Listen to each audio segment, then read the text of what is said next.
All right, we'll continue on with availabilities this afternoon at Talladega Superspeedway. We are now joined by Jeff Gordon, driver of the number 24 3M Chevrolet.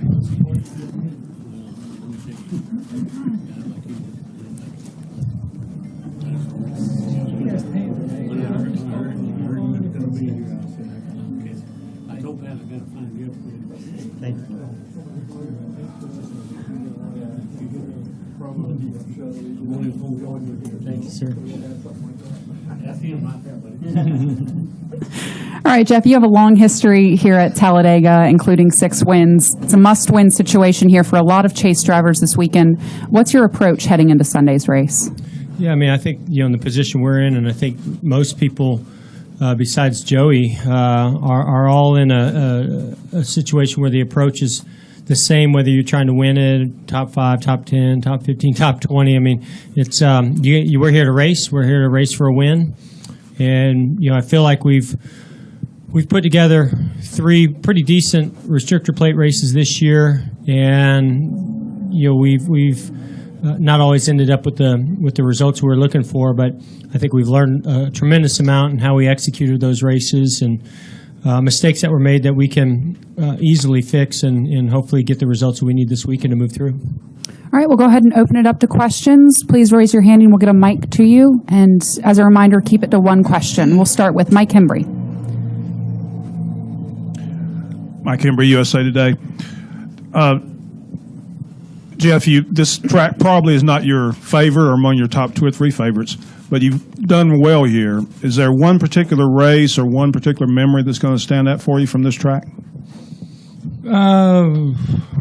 Yeah, it seems like it's just been a while since we've had that kind of success, and we were really battling for those wins quite often there through the mid-late 90s and into 2000.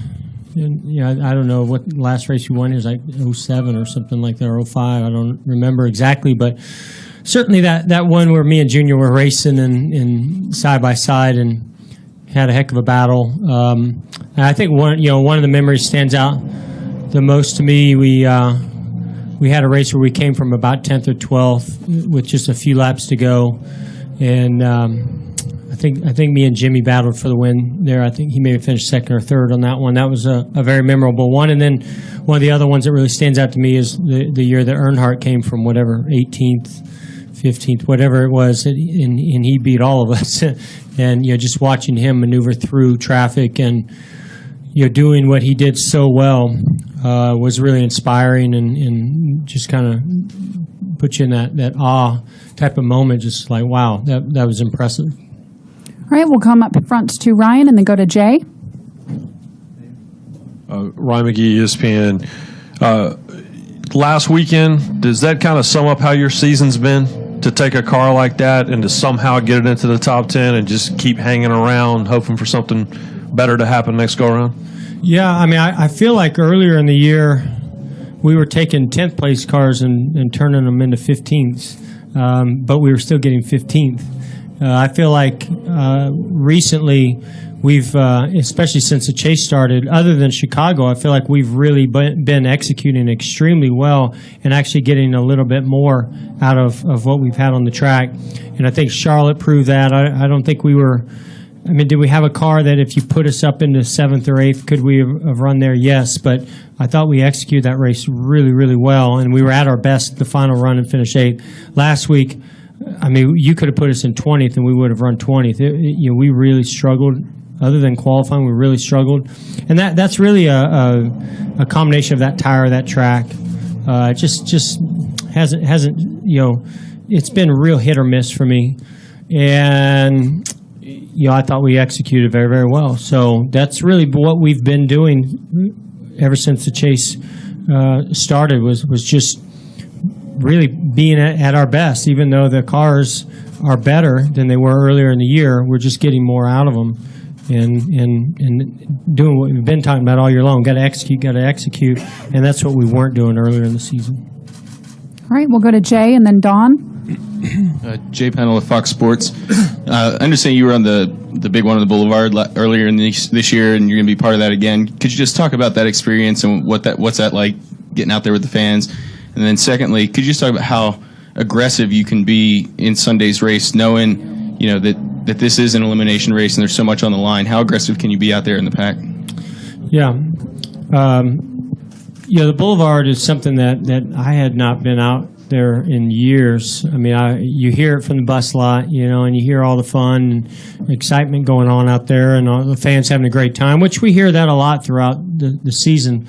But I don't know if any place compares quite to what goes on out there, especially tonight with the big one. So, I decided to check it out earlier this year, and it was really cool and fun to be that up close and personal with the fans and seeing them have an amazing time. And it's just such an experience here that I wanted to be a part of it. And it was so much fun that I decided I'm going to do it again tonight. And I look forward to it. I've got some friends here that I went to high school with that are hanging out with me, so I'm looking forward to showing them that too. And I mean, I'm not going to be out there late, but I'll certainly be out there. Yeah. Watching everybody else and enjoy themselves, and that's one of the things I wanted to do this year was enjoy myself and take it all in, and that was one of the experiences that stands out this year. All right, Don and then Jessica. Don Culba with Morris News Service. Speaking of enjoying yourself, this will be your final plate race. Any thoughts? When it's over, I'll give you my thoughts. Yeah, right now I want my mindset to be excited and positive and about coming here to win this race, hopefully battle for a win, and come out of here with a car in one piece and move on to the next round of the chase. That's all I want to talk about and think of right now. And I didn't answer the second question there on that last one. I don't feel like, of all the years I've been to Talladega, I've tried every approach known possible to hang in the back and be really conservative, to be up front, be really aggressive, and it's a balance. You have to take each moment and experience and try to make the most of it. If you have a car that qualifies up front, like we did the last time we were here, try to maintain that track position. You have to be a little bit more aggressive. I watched Dale Jr. do an excellent job, and there was a few other guys as well, and they protect that position when they're up front pretty aggressively. So there's a fine line that can get you in trouble as well. But I can tell you, it's been a lot harder when you get shuffled back here to work your way up to the front than it used to be. And it's just people are smarter, cars are more equal, the drafting, aerodynamics are just different than they used to be, and it's hard to make that work if you get behind. So I'm hoping we qualify up front. The last time I made a mistake getting on pit road and got on the splitter, drove in too deep, got on the splitter, locked up the tires, and was speeding on pit road, and we never recovered. So that's what's more on my mind is, we have a very fast race car, but we got to execute, and I've got to execute and not make mistakes. And I think if we do that, I think a little luck on our side, miss the wreck or wrecks, and there's no doubt we can not only win this race but move on. All right, we'll go to our far left and then come up to Claire. Jeff Al Muskie from East Alabama Sports Today. When guys in other sports go to an iconic place for the last time, like you're going to come here this weekend, whether they've liked the place or not, they tend to do something either like to curse the place or commemorate it for them to remember forever. Do you have something like that in mind for Sunday? And if you do, some of us probably won't get to see it. Would you maybe explain to us what you might have in mind? Some guys like spit in pit road and say, I'm done with this, that kind of. Well, this place has been really good to me and also really bad, so I'm just trying to come into it with a positive attitude and be excited about how fast our race car is, how good our race team is, and the opportunity that we have in front of us. I'm not thinking of it from a historic standpoint or even really letting it sink in that this is my final race here. We've got too much of a job at hand and too focused on the chase. And I truly believe we make it through this round. we've got 3 great tracks coming up that we can definitely move on all the way to Homestead and do something we didn't do last year, and possibly do something that I've never done in my career, which is win a Sprint Cup championship. So I know that we're not running the way that that some others are. But I'm telling you, we get through this one, there's 4 tracks that we can surprise some people, and that's all that's on my mind. This type of racing, you have to accept it. You can't fight against it. It is what it is. There's times when I've enjoyed restrictor plate racing more than any race I've ever been a part of. When things go right, it can't be more fun than this. But when you're stuck in the middle of 3 wide on a green-white checkered at the end, and your bumper cars at 200 miles an hour, it's a feeling that you're looking forward to being over. To me, it gets me excited about going up into the booth next year and watching and talking about all the things that are going on from the driver's perspective. All right, we'll go up front to Claire, then we'll go to Jeff. Claire B. Lang, Sirius XM NASCAR Radio. There's so much talk when we come to Talladega and so much about this chase.